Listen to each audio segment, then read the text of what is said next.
very much look forward to dealing with the president in the future, including counsel.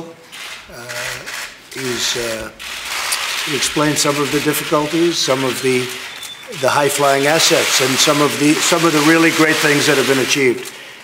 So, Mr. President, it was a great honor being with you, and I look forward to being with you many, many more times in the future. Thank you, sir. Errol Barnett has been following the Trump folks throughout the day, and he joins me now. Errol, how has Donald Trump been received on Capitol Hill? Well, Rena, this is really not just the first look here on Capitol Hill of a presidential Donald Trump, but this is the world's first glimpse at President-elect Trump. You saw him there meeting with President Obama, saying that he will actually seek his counsel. It's unclear if there are more meetings scheduled between the two.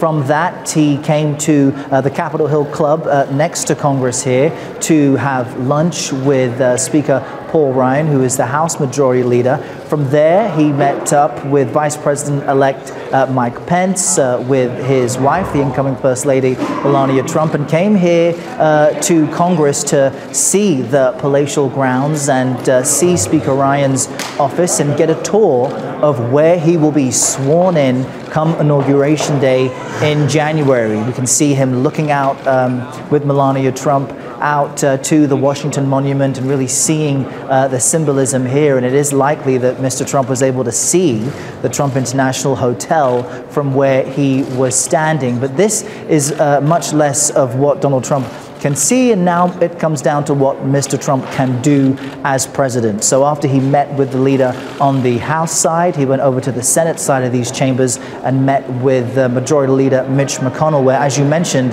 the three issues in which he says he wants to make achievements within his first 100 days and more will deal with immigration, healthcare, and the economy, in some way creating jobs. And what we expect in that amount of time is a repeal of Obamacare, something he promised to do repeatedly during his many campaign stops around the country. There is legislation already drafted by House Republicans that would spell out a path to do that. And now that Republicans have a majority in the House, it is expected that could pass. The follow-up question, though, would be, what will it be replaced with? More than 20 million Americans would lose their health insurance if Obamacare, as it currently exists, was defunded, which is how Congress will act to repeal it. There is a possibility that Speaker Ryan's Better Way plan, which creates a kind of alternative for uninsured people to get insurance, could then be pushed through. That would require more Democratic support in the Senate. So while things appear as if it's a unified front among the incoming president, the House and Senate Majority Leader, all of them Republicans, and all of them feeling as if they have a mandate to push Republican initiatives, they will have to deal with the reality that Democrats will need to come along with some of these policies. And let's not forget that outside of Washington, there is a lot of division in the country. Those who do not support the Republican elect, the president-elect, have taken to the streets in massive protests. No indication as of right now as to how Mr. Trump will address that.